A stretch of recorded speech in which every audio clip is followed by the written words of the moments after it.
Welcome to the Jan Meeuwsen Garden Show on 99.7 and 1450 WHTC. It's your opportunity to learn more about your garden and your yard, about dealing with pests, and about taking care of the birds. You can be part of the show with your questions at 395-1450. That's 395-1450. And now, from DeBrine Seeds on Washington Avenue in Zeeland, here's the Master Gardener, Jan Meeuwsen. And good morning, everyone. What a lovely day we have. I could use summer like this all summer long. This is perfect. Little light breeze. It's not too hot. It's not too humid. My joints are not so horrible as they were at the beginning of the week. So I'm a happy person right now. Thank you, God. What a beautiful day we have. So let us rejoice and be glad in it. Okay, the phone lines are open if you have a question.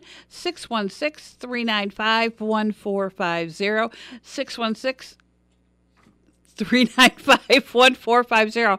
I just completely blacked out, and I was going to start with my cell phone number there. Okay, we don't need to call that one. We just call the station here. That is the number 2 call. I will start out by reminding people I still am collecting for Puerto Rico. I will collect any unused medications that you had for your dog or cat or rabbit or mouse or rat or whatever you had. And if you didn't give them all of the medication, shame on you. But I will take them and I will send them down to Puerto Rico. They will find some animal that really truly needs it and we'll give it to them free of charge. So that's kind of the nice thing. It doesn't have to be. It can be expired. I don't care.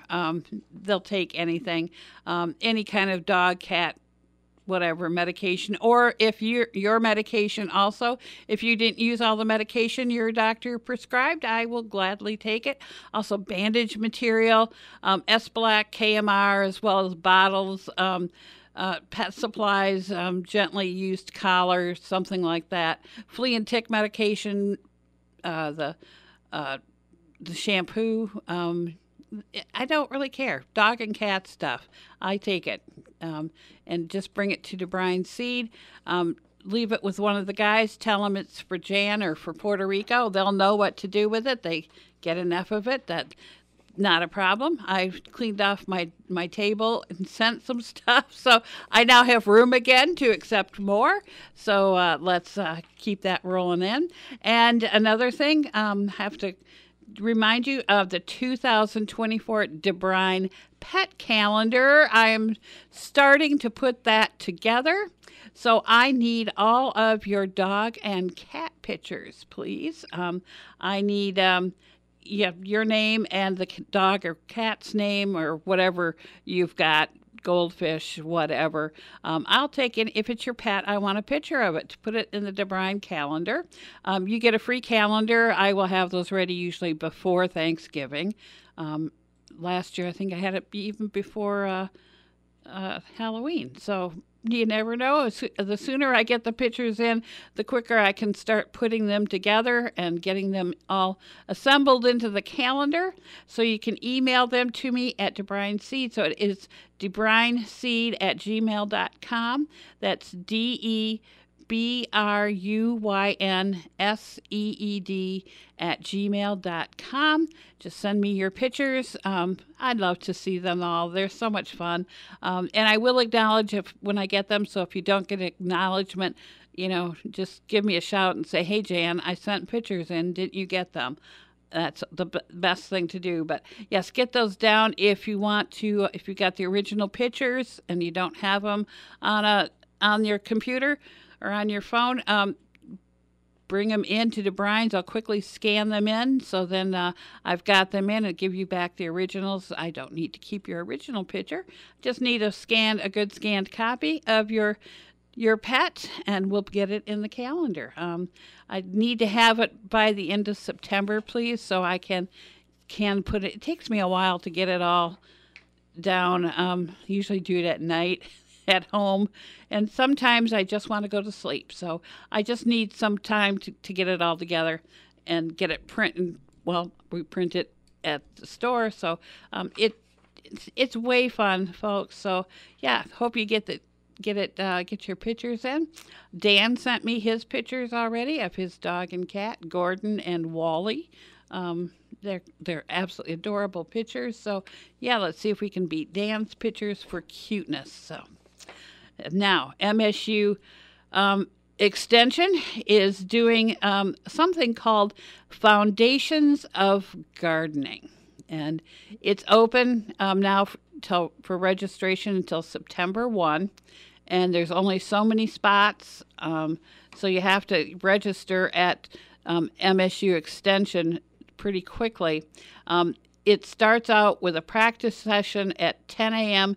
to 11:30 a.m. on Tuesday, September 5, and they're required live sessions on Tuesdays from September 12 through November 21, and there's no class on September 26. And the classes are all 10 a.m. to 12:30. I don't know, that doesn't make any sense, so whatever. But it is a live class, and I guess you do have to watch some things live. Some things you can do on your own time.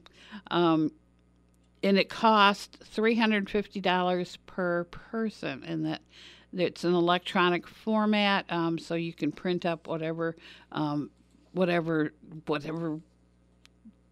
manuals or whatever they've got for you. So yes, you're going $350, but every session's got a new speaker. They do questions, answers, the whole bit. And you say, why do I want to spend $350 for a class called Foundations of Gardening? And it's going to learn how to create healthy soils and plants and manage diseases and pests and attract pollinators and so much more. They're going to talk about soils, propagation, entomology, plant disease, pests, lawn care, growing flowers, trees, shrubs, fruit, and vegetables, and environmental gardening. And it's also the prerequisite for taking the Master Gardener class. So if you want to become a Master Gardener, you're going to need to take this class. So if you're thinking about it, I would think about signing up. This one is during the day on Tuesdays. If that is inconvenient for you, they are going to do this exact same class starting in December or January later on, but it's going to be in the evening. So for those people that are working all day and can't go, oh, excuse me, I need to leave my waitressing job so I can watch online right now. That usually doesn't work. So you will have this chance to do the class, in fall term, winter term, I guess it's called. It's been a while since I've been in college, so winter term starting in January. Yeah, Arlo's just laughing. Yes, I know you're in college now. Fall term, winter term. Where am I? Yes. Okay. So if you want to do it at night, that would be the one to do. So if you want to be a Master Gardener or a Master Garden or MSU Extension Master Gardener volunteer, you need to take this class. So I'm even thinking of taking it, and I've already got a Master Gardener. So I just think this sounds kind of everything I can learn, I like to learn. So hopefully, I can get something out of it. But I would have to sit at work and listen to this at 10 o'clock in the morning. I don't know if Ken would be thrilled. And during the fall at 10 o'clock in the morning, I'm normally in the seed lab. So I could bring my laptop, I guess, over and watch it. I guess I could do it. So I might sign up. I was thinking about signing up for the winter one, but hey, might do it now. And again, that's Foundations of Gardening. MSU Extension, you can go on to that and look under events, and that will be there, and you can sign up online. You can also ask them more questions about it, like, really, is this really worth it? Master Gardener course is that much also, so yeah, it's not cheap to do these things or put these things on. So at least you don't have to travel to Lansing for every one of these. So that's better. Those are the things that are going on. There's a bunch of little classes going on all over the place on MSU Extension right now about harvesting food, putting food up. I thought that might be interesting if you want to learn. A lot of them are virtual, so you can just go online to your computer and watch a lot of these things. Some of them are in person, and I'll tell you, the ones that are the cooking ones are the most. I find those extremely interesting. There's the lady that's in charge of that sort of thing is just a wonderful presenter, and she comes up with some really cool ideas. So if you go under MSU Extension, you'd be surprised. I mean, there is a class for just about anything you can think of.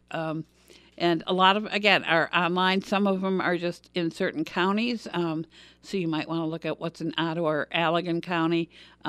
That would be kind of fun.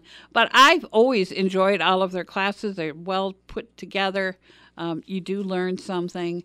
If there is a cost, it usually is pretty much justified by what you get from it. So, if at all possible, if you got some time and you want to expand your knowledge, that is something to do. Now, we have to stop and take a break, and we will be back with the Jan Meeuwsen Garden Show. I'm just kind of stalling here while Arlo gets her headphones on and is all set. All set now? Okay, we will be back after these messages.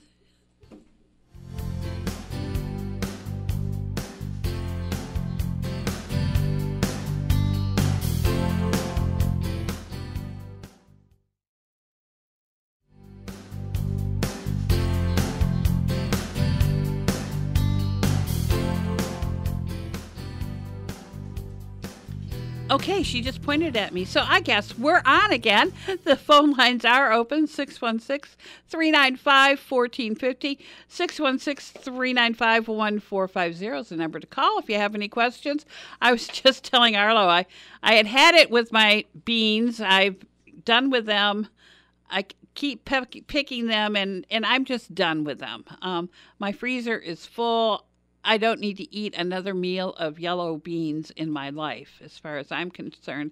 And so I went out there last night and I pulled them all out of the ground. But they've all got yellow beans everywhere. Oh gosh, I've got yellow beans coming on my ears now. But we've got a caller on the line. Good morning, caller. You're on the Garden Hour. Yes, Jan. I have a question. My garden was looking just wonderful. My tomatoes were coming real good, no end rot. Yep. And now it looks like the plants are starting to die. Oh, from the bottom up, or? Not so much the bottom, I don't think. From the bottom up, she said, or the leaves just look like they're starting to get just really tired, and we water them, and we had all that rain, and I don't know. They're just looking real like they're getting wilty. Oh, you know what? That could be too much water now. Really? They look the same if they don't have enough water or if they have too much water. I wish they would let us know, but it's probably because they've got too much water. Now, hopefully the next couple of days are going to be sunny, and it should dry out those things, and I think they should be fine. Okay. Don't just forget about them, though, because they can go from being way wet to bone dry in a very short period of time. So I'd keep feeling that soil. Okay, I'll do that. Yeah. All right. Okay, thank you so much, Jan. Good luck. Yep. Bye. Yeah, my geraniums were looking wonderful, and all of a sudden we get all of this rain, and now they're not looking so wonderful anymore. That kind of, those went downhill so fast. It just makes me cry. I swear my pink geranium was looking like a bush. It was so big, and it must have had 25 blooms on it. But now it looks horrible. So I think it got a little bit too much water on it. My herbs are looking a little water sog too. And we've got another caller on the line. Good morning, caller. You're on the Garden Hour. Good morning, Jan. I have a question. This week we have noticed in our lawn, we get up in the morning and we have got black little holes over everything in the backyard. Do you know what that is that's tearing that up? Is that squirrels or what is that? What do the holes look like? They're like a little kind of surface, but it's like something's been scratching all over. And they're just all over. Yesterday, it wasn't so bad.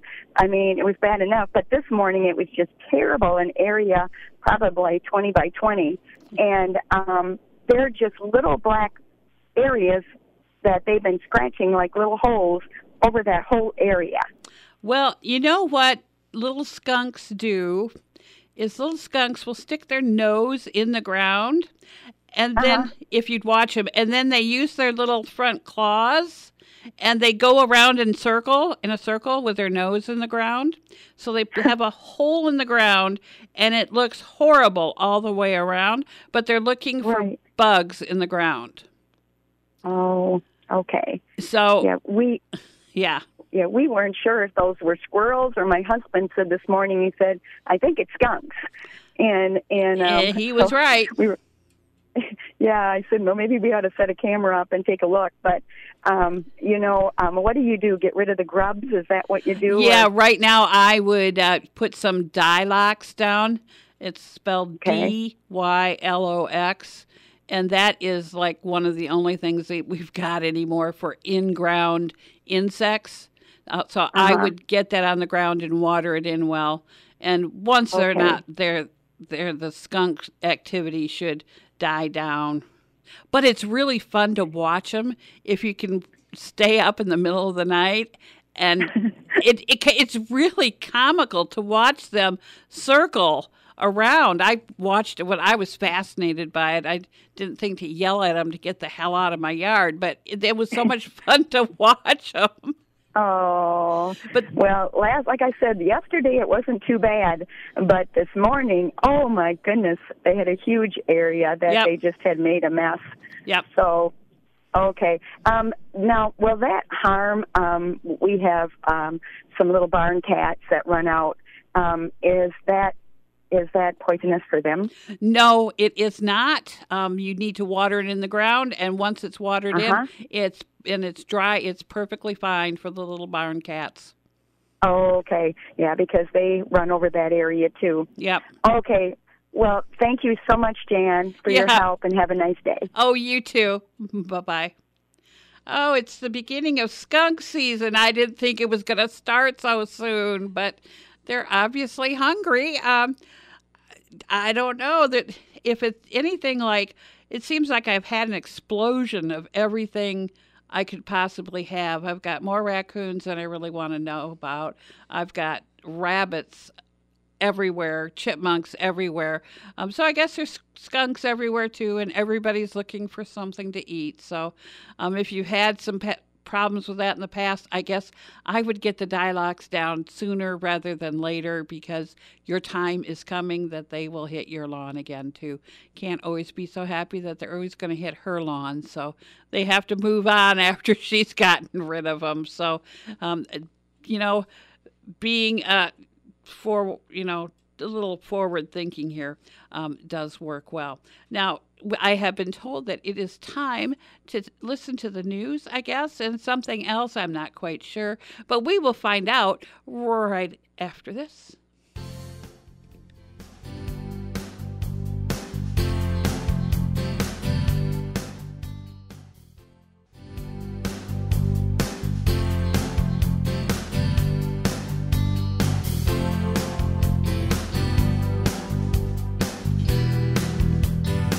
And we are back. I woke up there and said, yes, okay.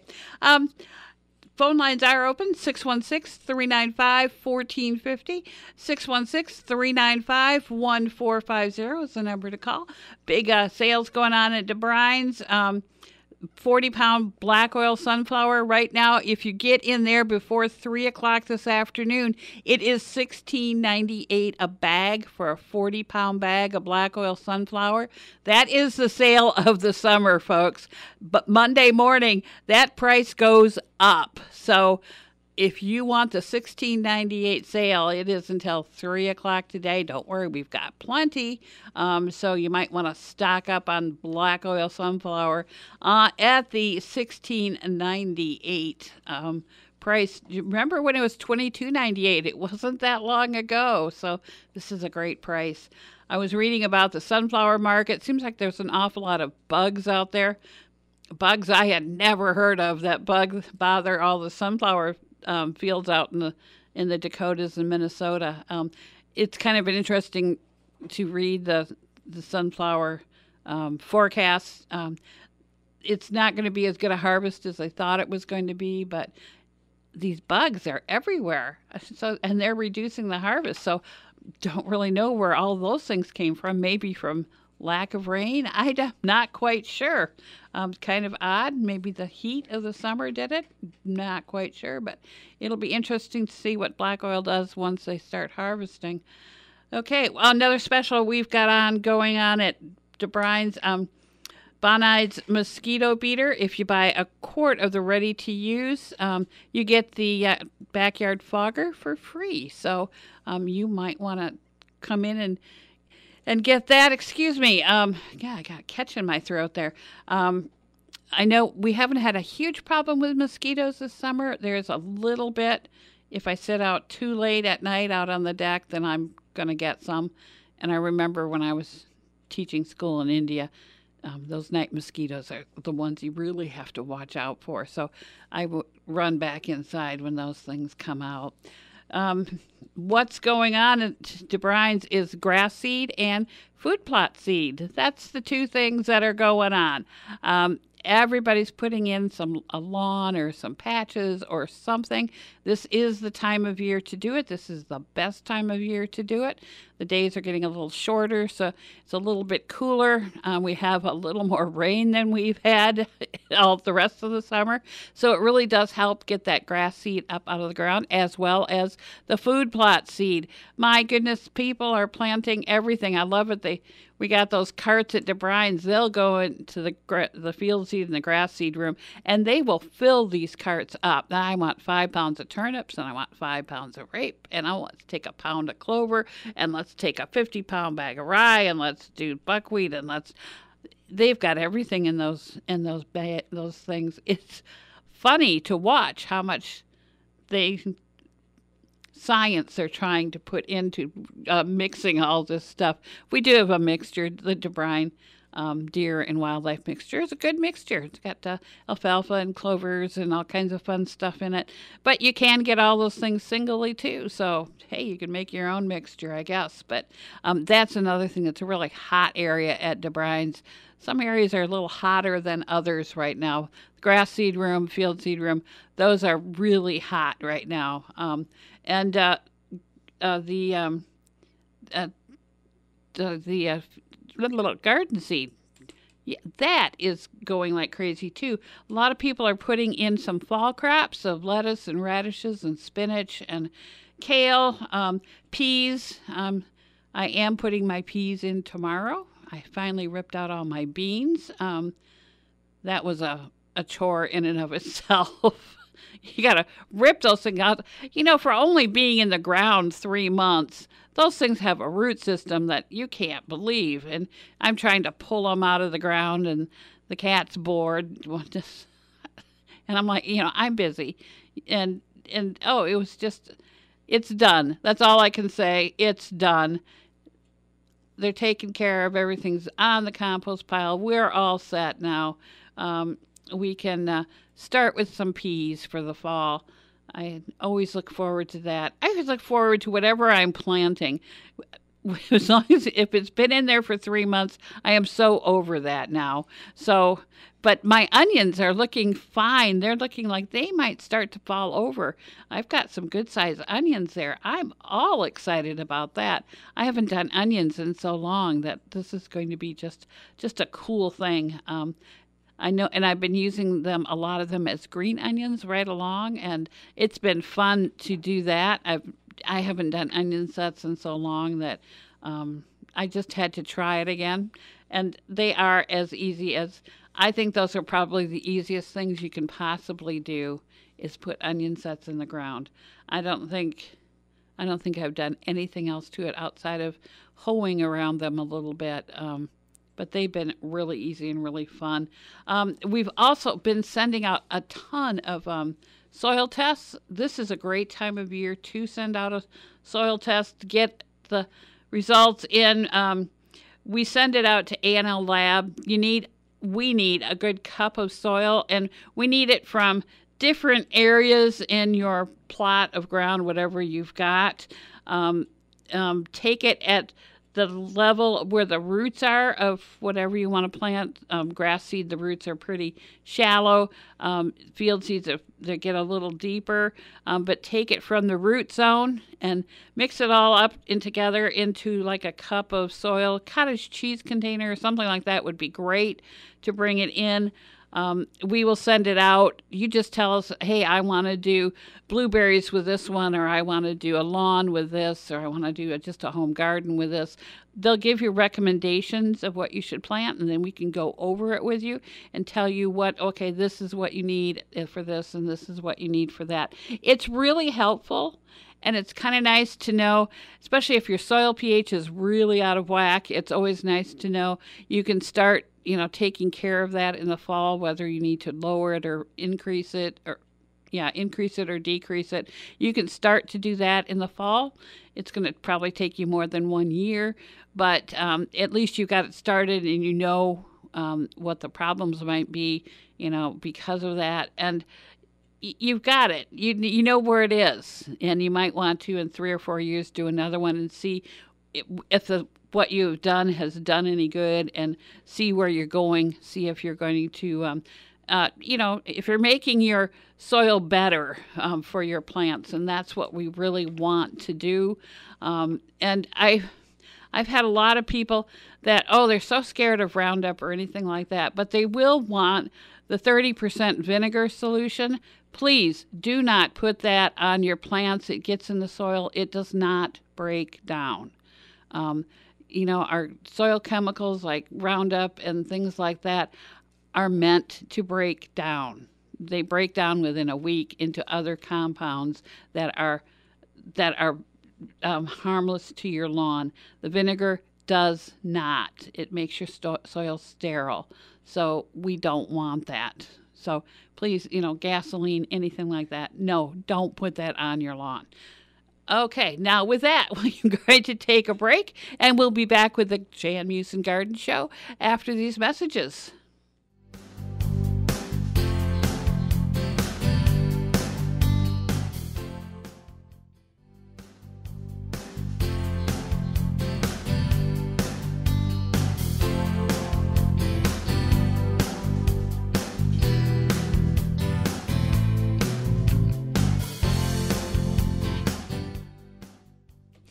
And we are back. We have to stop telling jokes here in between sections here. Okay, what's going on at DeBrine's? We talked about all the seed, grass seed, food plot seed, garden plot seed of you people that are doing the fall garden. So, and I'm one of those. I always love doing the fall garden. You don't get as many insects and disease problems as you do during the other parts of the year. You get a little frost problem, but hey, that's later on, and you can always cover some things for the first couple frosts usually. So that's kind of fun. Getting your soil tests out, get them over to DeBrine's. It takes about a week for the results to come back in, and we'll go over it with you. Don't worry. If you've never seen a soil test before, it might be a little daunting to read them, so we'll help you with that. And the seed lab is up and running. I've been doing seed tests now for a couple of weeks. The lettuce seed is done. What else? Radish seeds are going to be counted on Monday. Peas have been counted. I've done a lot of them already, but there's still an awful lot to go. So if you don't see me sitting at my desk, that's where I am. I'm back in the seed lab, putting up tests or reading tests or cleaning up from doing all of that. One of the three. That's usually where I am. And I'm going to warn you with the rain, a preventative fungicide on your garden and on your flowers is not remiss right now. That it was humid, and that just spreads powdery mildew all over the state. I know they did a warning, a couple weeks ago already to all the squash and pumpkin farmers that downy mildew was in the state, and so do protect your crops from that. It can decimate the crops, so do be careful.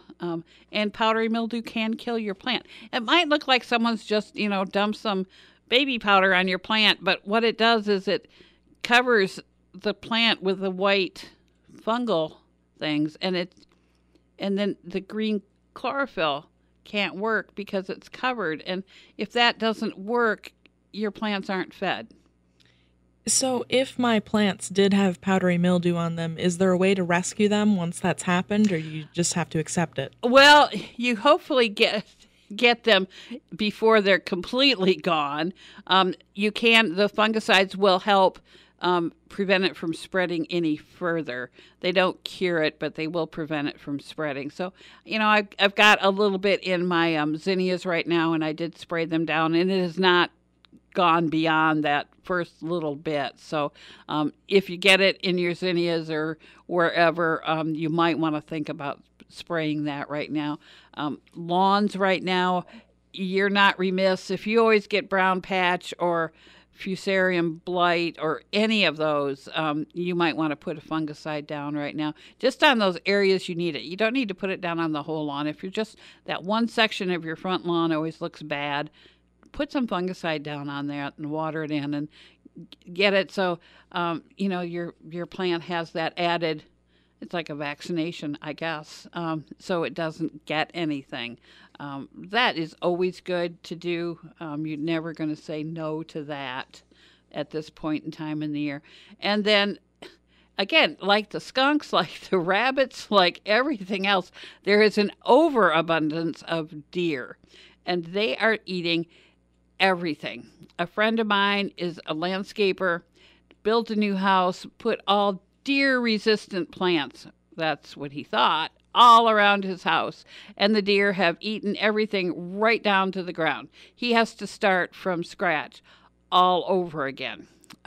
So don't think that you're going to plant something that the deer won't like. And they're browsers. They're not going to remember that, I ate that over there and I didn't like it before, so I won't go over there again. They're just going to take a little nibble here and there, and, the whole group takes a little nibble here and there, and pretty soon it's all gone. So, yeah, don't count on them. They're horrible this year. So we do have, if you've always used liquid fence, you might want to consider using something else right now, like the animal stopper or the hot pepper spray or the plant skid, which is a, Greg likes to call it the butcher block smell. And honestly, it does kind of smell like that. It's got that earthy blood smell to it. The animals really don't care for that. So, and it is omni-listed, so you can actually use that in your garden and still be organic. So if you've got a problem with the deer and rabbit, and hedgehogs seem to be a huge problem this year. I don't know how many people have had problems with hedgehogs. My sister had one that was burrowing under her garden shed.